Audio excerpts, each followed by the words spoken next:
matutong magmahalan sa pag-ibig na makamtan. Sa ngalan ng Ama at ng Anak at ng Espiritu Santo, Amen. sumainyo ang Panginoon. At sumayo rin. Mga kapatid, aminin natin ang ating mga kasalanan upang tayo'y maging marapat gumanap sa banal na pagdiriwang.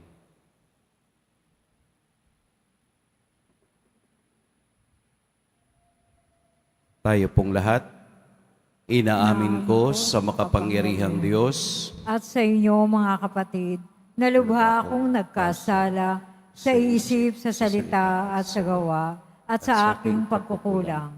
Kaya isinasamo ko sa mahal na Birheng Maria, sa lahat ng mga anghel at mga banal, at sa inyo mga kapatid na ako'y panalangin sa Panginoong ating Diyos. Kawaan tayo ng makapangyarihang Diyos, patawarin tayo sa ating mga kasalanan at patnubayan tayo sa buhay na walang hanggan. Amen. Panginoon, kaawaan mo kami. Panginoon, kaawaan mo kami. Kristo, kaawaan mo kami. Kristo, kaawaan mo kami. Panginoon, kaawaan mo kami. Panginoon, kaawaan mo kami. Manalangin tayo. Ama naming makapangyarihan, ang iyong dakilang pagkamaawain ay nangingibabaw sa aming ginagawang kabutihan at idinadaing na mga kahilingan. Ang kagandahang loob mo sa amin ay gawin mong mag-umapaw upang ang kasalanang ipinangangambang ihingi ng kapatawaran ng budhi naming takot na ikaw ay lapitan, ay iyong patawarin ng lubusan, at ang ipinag-aalangan naming hilingin sa pagdarasal ay iyong pagbigyang aming makamtan.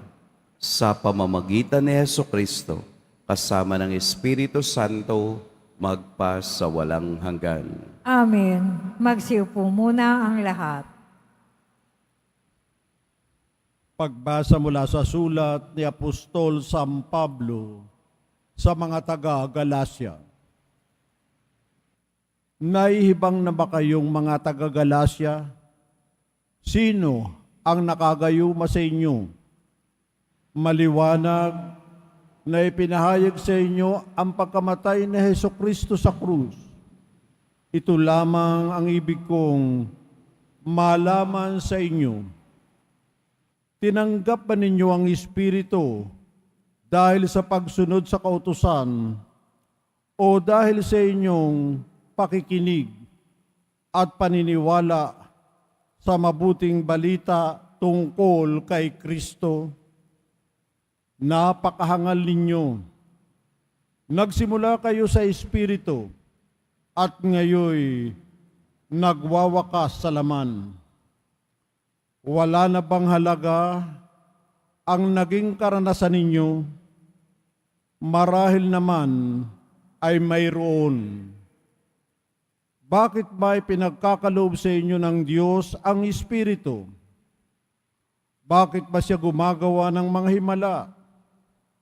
Dahil ba sa inyong mga gawa ayon sa kautusan o dahil sa inyong paniniwala sa mabuting balita? Ang salita ng Diyos. Salamat sa Diyos. Poong Diyos ay purihin, nilingap niya ang Israel. Poong Diyos ay purihin, nilingap niya ang Israel. Nagpadala ang Diyos sa atin ng isang makapangyarihang tagapagligtas mula sa lipi ni David na kanyang lingkod. Ipinangako niya sa pamamagitan ng kanyang mga banal na propeta noong una. Poong Diyos ay purihin, nilingap niya ang Israel. Na ililigtas niya tayo sa ating mga kaaway at sa kamay ng lahat ng napupuot sa atin. Ipinangako rin niya na kahabagan ng ating mga magulang at aalalahanin ang kanyang banal na tipan. Poong Diyos ay purihin, nilingap niya ang Israel. Iyan ang sumpang binitiwan niya sa ating amang si Abraham, na ililigtas tayo sa ating mga kaaway, upang walang takot na makasamba sa Kanya at maging banal at matuwid sa Kanyang paningin habang tayo'y nabubuhay. Poong Diyos ay purihin, nilingap niya ang Israel. Magsitayo po ang lahat.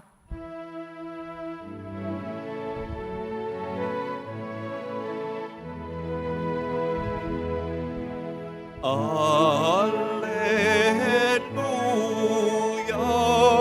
alleluia, alleluia, alleluia.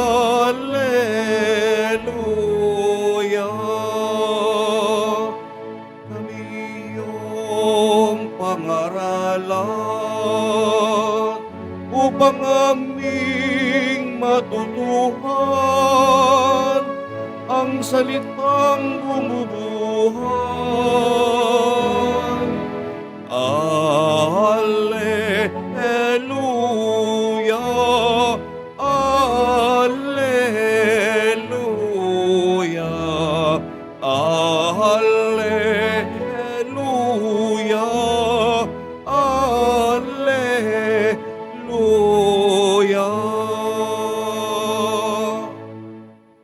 Sumainyo ang Panginoon. At sumayo rin. Ang mabuting balita ng Panginoon ayon kay San Lucas. Papuri sa iyo, Panginoon. Noong panahong iyon, sinabi ni Jesus sa kaniyang mga alagad, "Ipalagay natin na ang isa sa inyo'y nagpunta sa isang kaibigan, isang hating gabi at nagsabi, 'Kaibigan, bigyan mo muna ako ng 3 tinapay.' Dumating kasi ang isa kong kaibigang naglalakbay at wala akong maihahain sa kanya. At ganito naman ang sagot ng kaniyang kaibigan sa loob ng bahay, 'Huwag mo akong gambalain. Nakatrangka na ang pinto at nakahiga na kami ng aking mga anak. Hindi na ako makababangon pa upang bigyan kita ng iyong kahilingan.' Sinasabi ko sa inyo, hindi man siya bumangon dahil sa kanilang pagkakaibigan, babangon siya upang ibigay ang hinihingi ng kaibigan sa pagpupumilit nito. Kaya sinasabi ko sa inyo, humingi kayo at kayo'y bibigyan. Humanap kayo at kayo'y makasusumpong.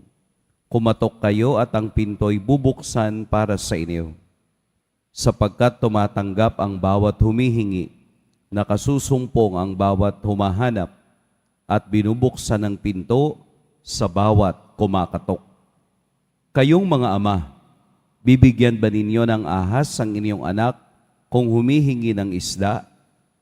Bibigyan ba ninyo siya ng alakdan kung siya'y humihingi ng itlog? Kung kayong masasama ay marunong magbigay ng mabubuting bagay sa inyong mga anak, gaano pa kaya ang inyong amang nasa langit? Ibibigay niya ang Espiritu Santo sa mga humihingi sa Kanya. Mga kapatid, ang mabuting balita ng Panginoon. Pinupuri ka namin, Panginoong Hesukristo. Magsiupo muna ang lahat. Magandang umaga po sa lahat. Pagkatapos na turuan ni Jesus ang mga alagad kung paano manalangin sa pamamagitan ng pagsasambit ng Ama namin, gumamit naman ngayon si Jesus ng isang talinhaga ng persistence o tuloy-tuloy, katulad ng narinig natin na ebanghelyo bilang isang kaibigan. Nakita natin na ang ebanghelyo ay hindi lamang tumutukoy sa isang kaibigang nagpupumilit o patuloy na humihingi sa kaniyang kaibigan ng isang pabor. Ganon din, dinala ni Jesus ang katotohanan ito na ang lahat ng humihingi ay binibigyan, kumakatok ay pinagbubuksan, ang naghahanap ay makakikita. Pero hindi ganito kasimple sa isang Kristiyanong naniniwala sa Diyos. Ito ay hindi isang one-time asking for grace. Kailangan po mayroong pattern. Kailangan tuloy-tuloy. Hindi ayon sa pangangailangan, kung hindi ayon sa sistema ng buhay. Meron akong ikukwento sa inyo na isa kong karanasan. I will let you decide kung ano ang tama. Nagmisa ako sa isang kapilya sa malayong lugar.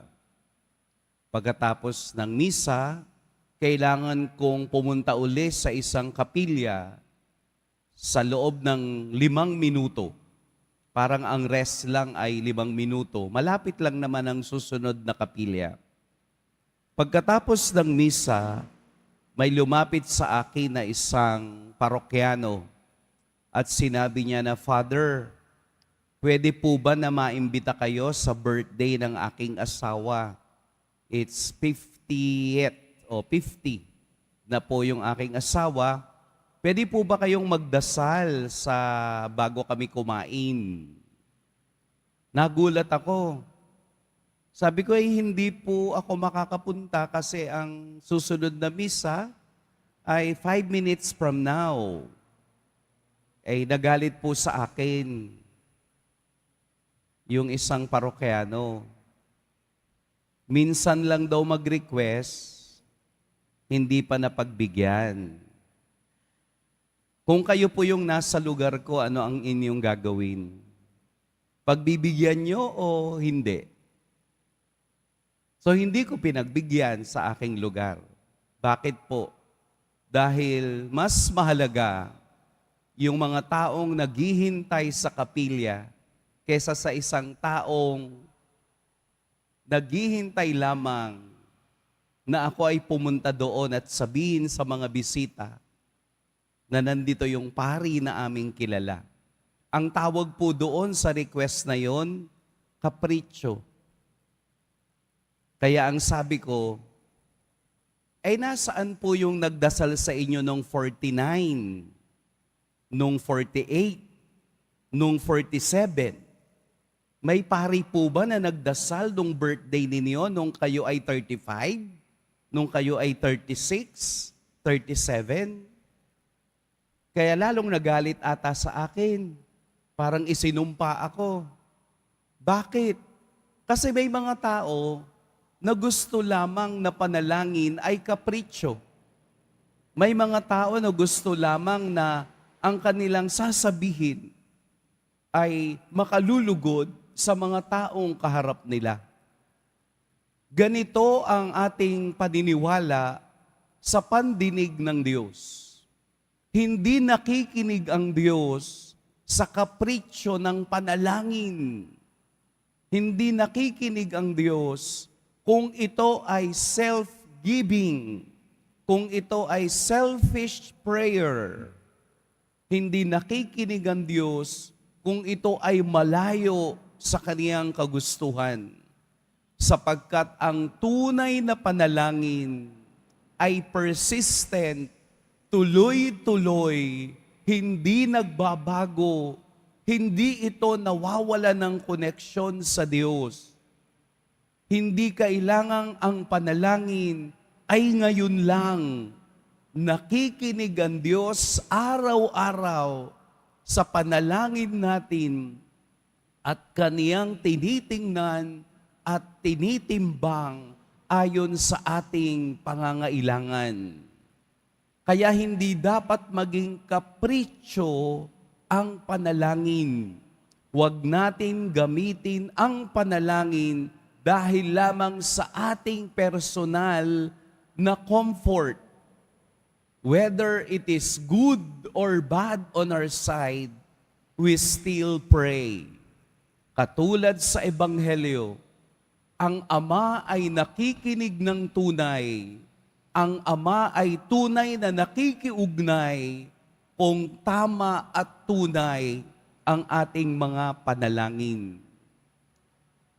Mas maganda po ang pakiramdam kung ang panalangin ating sinasabi sa Diyos ay ang panalangin ng pagpapakumbaba at panalangin ng paghingi ng kaniyang awa. Ang panalangin ay hindi one-sided. Ang panalangin ay kapareho ng komunikasyon na mayroong pagdinig, mayroong pakikinig, at mayroong pagsasalita. May mga panalangin hindi natin kailangang magsalita. May mga panalangin ang ating katawan, ang ating pag-iisip, ang ating presensya ay sapat na para sa Diyos. Katulad ng ebanghelyong ating narinig, ibinibigay ng Diyos ang banal na Espiritu na humihingi nito. Atin palaging tatandaan, atin palaging iisipin na ang pananalangin ay kailangang tuloy-tuloy, mapagkumbaba at palaging nakikinig. Huwag tayong selfish. Baka minsan ito ang ating paraan, kaya hindi natin napapakinggan ang gusto ng Diyos sa atin. Huwag yung pagpasok sa simbahan, sasabihin mo agad sa Diyos, Lord, pengin pera. Lord, pengin bigas. Hindi naman yun babagsak sa harapan natin. Kailangan meron tayong gagawin, mayroon tayong bahagi sa panalangin ito, katulad ng persistent ng isang kaibigan na walang tigil na humingi upang siya ay pagbigyan. Huwag niyong sasabihin din sa Diyos na, Lord, ang tagal-tagal ko nang nagpe-prayer tungkol dito. Hindi mo pa nakikita ang sagot. Matagal ka nang nagpe-prayer, hindi pa nagkakaroon ng katotohanan, ibig sabihin, hindi yun para sa'yo. Kailangan mo pa ng more prayer. Mas malalim, mas intimate, at mas totoo sa sarili mo. Walang self-centeredness sa harapan ng Diyos. Palaging papunta sa Kanya at patungo sa ating puso. Alam nyo, presensya pa lang, prayer na. Makikita mo yung tao na sincere sa kaniyang prayer, sa kanya pa lamang presensya na ipinapakita sa Diyos. Kapag papasok po kayo sa simbahan, damhin niyo muna at hingin ang presensya ng Espiritu Santo. Pasok, upo kayo. Close your eyes. Huwag kayong tumingin kung saan-saan. Kasi yung iba, pagpasok, alam niyo ginagawa. Bubuksan ng cellphone. Magsa-cellphone habang nakaupo. Pero nagpe-prayer. Imaginein mo yon. One time, merong dalawang magkaibigan pumasok sa simbahan. Pagkaupo, inilabas lahat ng mga pictures at doon sila nagkwentuhan. Tiningnan nila lahat ng mga pictures na hawak nila. Nag-antanda ng krus, lumabas. Prayer ba yun? Pananalangin ba yun?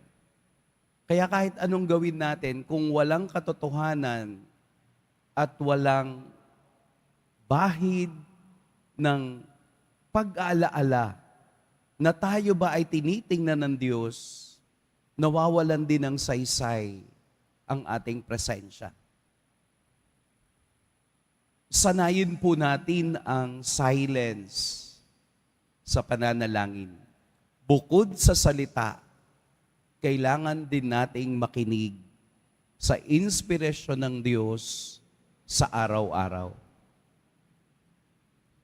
Paggising sa umaga, Huwag po na kayong babalikwas sa higaan. Upo po muna kayo sa inyong higaan. Close your eyes for 30 seconds and pray. Mararamdaman ninyo ang presensya ng Diyos ay kasama mo sa maghapon. Dahil ang pakikipag-ugnay ay panalangin at ang panalangin ay pakikiugnay. Lagi po nating tatandaan na ang Diyos ay nakikinig sa mga taong marunong ding makinig. Pagpalain tayo ng poong may kapal. Magsitayo na po ang lahat.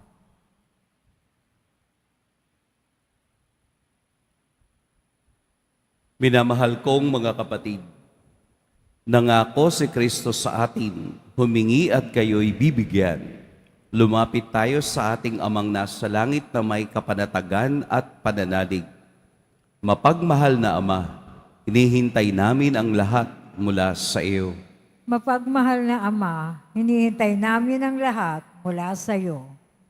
Bilang isang simbahan, naway italaga natin ang ating mga sarili sa tunay at malalim na buhay pananalangin, manalangin tayo. Mapagmahal na Ama, hinihintay namin ang lahat mula sa iyo. Ang mga taong labis na abala, naway matutong maging bahagi ng kanilang mga gawain, ang pananalangin, manalangin tayo. Mapagmahal na Ama, hinihintay namin ang lahat mula sa iyo. Tayo naway patuloy na manalangin kahit na gaano kabigat ang ating kasiraan ng loob. Dahil sa mga pagsubok sa buhay, manalangin tayo. Mapagmahal na Ama, hinihintay namin ang lahat mula sa iyo. Ang mga may sakit, naway magkaisa sa kanilang pananalangin at sakripisyo sa mga pagkapakasakit ni Kristo, manalangin tayo. Mapagmahal na Ama, hinihintay namin ang lahat mula sa iyo. Ang mga tapat na yumao, naway mabuhay kay Kristo, manalangin tayo. Mapagmahal na Ama, hinihintay namin ang lahat mula sa iyo.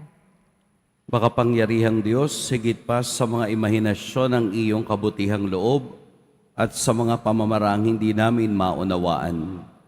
Pakinggan mo nawa ang panalangin itinataas namin sa iyo sa pamamagitan ni Kristong aming Panginoon. Amen. Magsiupo muna ang lahat.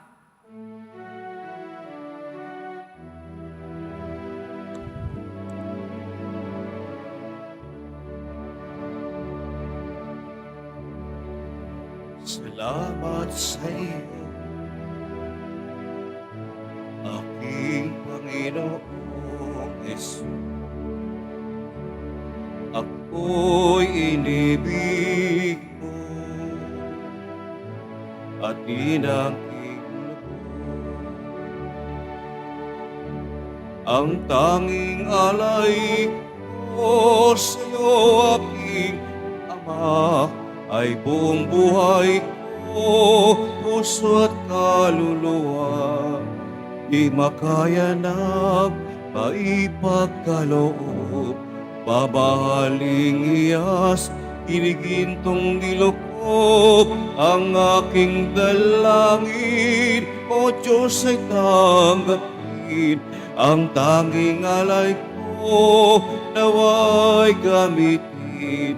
Ito lamang, Ama, wala nang iba pa akong hiniling.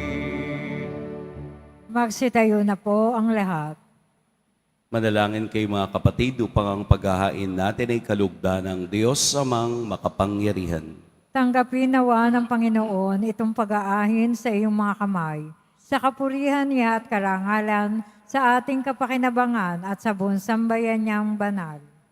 Ama naming lumikha, tanggapin mo ang paghahain ng mga alay na iyong inihabilin at sa pagdiriwang ng dapat naming ganapin. Ang kabanalan ng iyong pagliligtas naway sumaamin. Sa pamamagitan ni Hesukristo, kasama ng Espiritu Santo, magpa sa walang hanggan. Amen. Sumainyo ang Panginoon. At sumayo rin. Itaas sa Diyos ang inyong puso at diwa. Itinaas na namin sa Panginoon. Pasalamatan natin ang Panginoong ating Diyos. Marapat na siya ay pasalamatan. Ama naming makapangyarihan, tunay ngang marapat na ikaw ay aming pasalamatan. Sa iyong paglingap at kagandahang loob, ang tao'y nilikha mo't pinangasiwa sa sansinukob. Sa hangad mong siya'y iwastong lubos, siya'y pinagdusa mo sa kaniyang pagtalikod. Sa iyong paggiliw, iyong ipinahintulot na makabalik siya sa pamamagitan ni Kristo Jesus. Kaya kaisa na mga anghel na nagsisiawit ng papuri sa iyo, nang walang humpay sa kalangitan, kami nagbubunyi sa iyong kadakilaan. Santo, Santo, Santo, Panginoon Diyos ng mga hukbo, napupuno ang langit at lupa ng kadakilaan mo. O sana sa kaitaasan, pinagpala ang naparirito sa ngalan ng Panginoon. O sana sa kaitaasan, magsiluhod po ang lahat. Ama naming banal, ikaw ang bukal ng tanang kabanalan. Kaya't sa pamamagitan ng iyong Espiritu, gawin mong banal ang kaloob na ito upang para sa aming maging katawan at dugo ng aming Panginoong Heso Kristo. Bago niya pinagtiis ang kusang loob na maging handog, hinawakan niya ang tinapay, pinasalamatan kaniya, pinaghati-hati niya iyon, iniabot sa kaniyang mga alagad at sinabi, "Tanggapin ninyong lahat ito at kanin, ito ang aking katawan na ihahandog para sa inyo."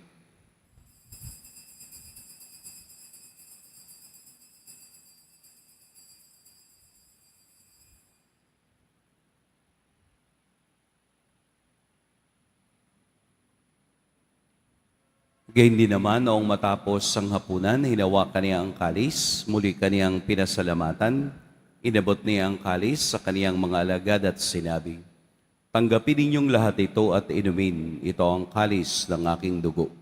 Nang bago at walang hanggang tipan, ang aking dugo na ibubuhos para sa inyo at para sa lahat, sa kapagpapatawad ng mga kasalanan. Gawin ninyo ito sa pag-alala sa akin."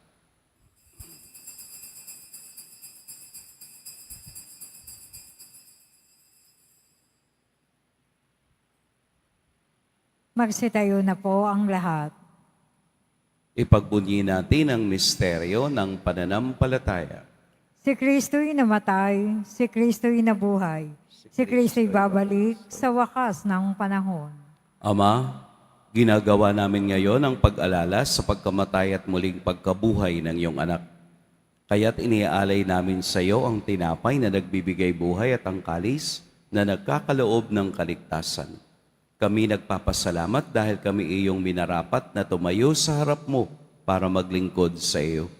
Isinasamo namin kaming magsasalo-salo sa katawan at dugo ni Kristo ay mabuklod sa pagkakaisa sa pamamagitan ng Espiritu Santo. Ama, lingapin mo ang iyong simbahang laganap sa buong daigdig. Puspusin mo kami sa pag-ibig kay San Francisco na aming Papa at ni Jose na aming obispo at ng tanang kaparian. Alalahanin mo rin ang mga kapatid naming nahimlay nang may pag-asang sila'y muling mabubuhay, gayon din ang lahat ng mga pumanaw.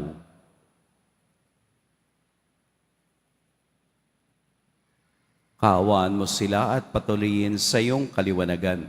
Kaawaan mo at pagindapating kaming lahat na makasalo sa iyong buhay na walang wakas. Kaisa ng mahal na Birheng Maria na ina ng Diyos, ng kabiyak ng puso niyang si San Jose, kaisa ng mga apostol ni San Juan Bautista, at ng lahat ng mga banal na namuhay dito sa daigdig ng kalugod-lugod sa iyo, maipagdiwang nawa namin ang pagpupuri sa ikararangal mo sa pamamagitan ng iyong anak na aming Panginoong Heso Kristo. Sa pamamagitan ni Kristo, kasama niya at sa Kanya, ang lahat ng parangal at papuri sa iyo, Diyos, Amang makapangyarihan, kasama ng Espiritu Santo, magpa sa walang hanggan. Amen. Sa tagubilin ng nakagagaling na utos at sa turo ni Jesus na Panginoon natin at Diyos, ipahayag natin ng lakas loob. Ama namin, Sumasalangit ka, sambahin ang ngalan mo, mapasa amin ang kaharian mo. Sundin ang loob mo dito sa lupa para nang sa langit. Bigyan mo kami ngayon ng aming kakanin sa araw-araw at patawarin mo kami sa aming mga sala para nang pagpapatawad namin sa nagkakasala sa amin. At huwag mo kaming ipahintulot sa tukso at iadya mo kami sa lahat ng masama. hinihiling namin kami iadya sa lahat ng masama. Pagkalooban ng kapayapaan araw-araw, iligtas sa kasalanan at ilayo sa lahat ng kapahamakan. Samantalang aming pinananabikan ang dakilang araw ng pagpapahayag ng tagapagligtas naming si Heso Kristo. Sapagkat iyo ang kaharian, ang kapangyarihan, at ang kapurihan magpakailanman. Amen. Panginoong Kristo, sinabi mo sa iyong mga apostol, kapayapaan ang iniiwan ko sa inyo, ang aking kapayapaan ang ibinibigay ko sa inyo. Tunghayan mo ang aming pananampalataya at huwag ang aming pagkakasala. Pagkalooban mo kami ng kapayapaan at pagkakaisa ayon sa iyong kalooban, kasama ng Espiritu Santo, magpa sa walang hanggan. Amen. Ang kapayapaan ng Panginoon naway laging sumainiyong lahat. At sumayo rin. Magbigayan kayo ng kapayapaan sa isa't isa. Kordero ng Diyos na nag-aalis ng mga kasalanan ng sanlibutan, maawa ka sa amin. Kordero ng Diyos na nag-aalis ng mga kasalanan ng sanlibutan, maawa ka sa amin. Kordero ng Diyos na nag-aalis ng mga kasalanan ng sanlibutan, ipagkaloob mo sa amin ang kapayapaan. Magsiluhod po ang lahat. Ito ang kordero ng Diyos, ito ang nag-aalis sa mga kasalanan ng sanlibutan. Mapapalad ang inaanyayahan sa kaniyang piging. Panginoon, hindi ako karapat-dapat na magpatuloy sa iyo, ngunit sa isang salita mo lamang ay gagaling na ako.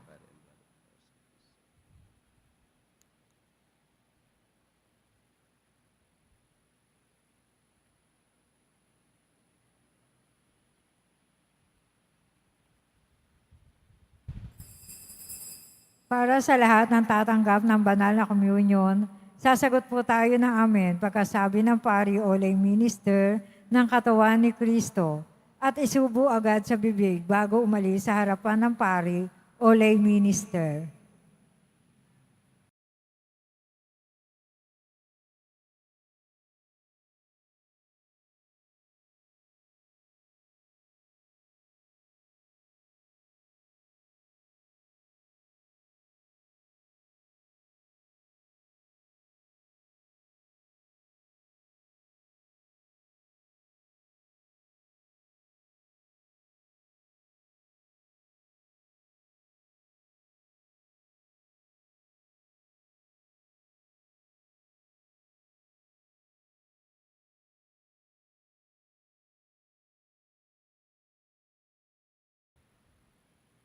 Manalangin tayo.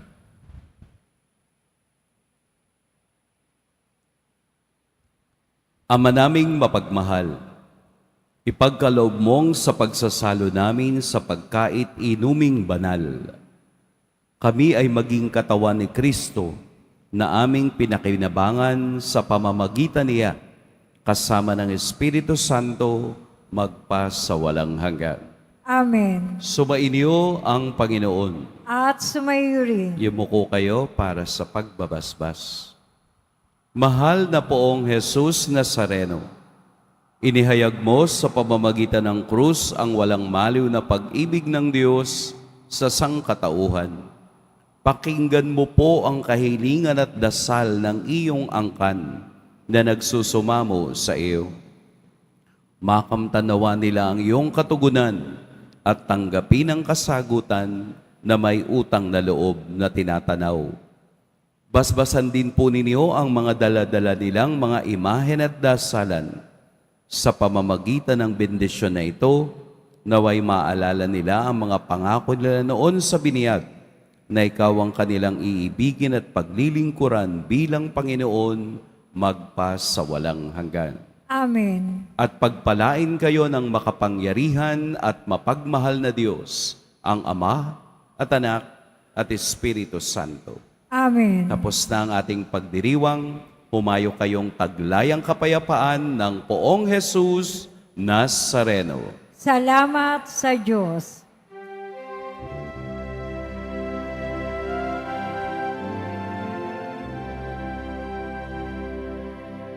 Nuestro Padre Jesús Nazareno, sinasamba ka namin, pinipinto ka namin, aral mo ang aming buhay at kaligtasan. Nuestro Padre Jesus Nazareno, iligtas mo kami sa kasalanan. Ang krus mong kinamatayan ay sagisag ng aming kaligtasan. Nuestro Padre Jesus Nazareno, pinarangal ka na amin. Nuestro Padre Jesus Nazareno, pinulwalhati ka namin. Nuestro Padre Jesus Nazareno, pinarangal ka na amin. Nuestro Padre Jesus Nazareno, pinulwalhati ka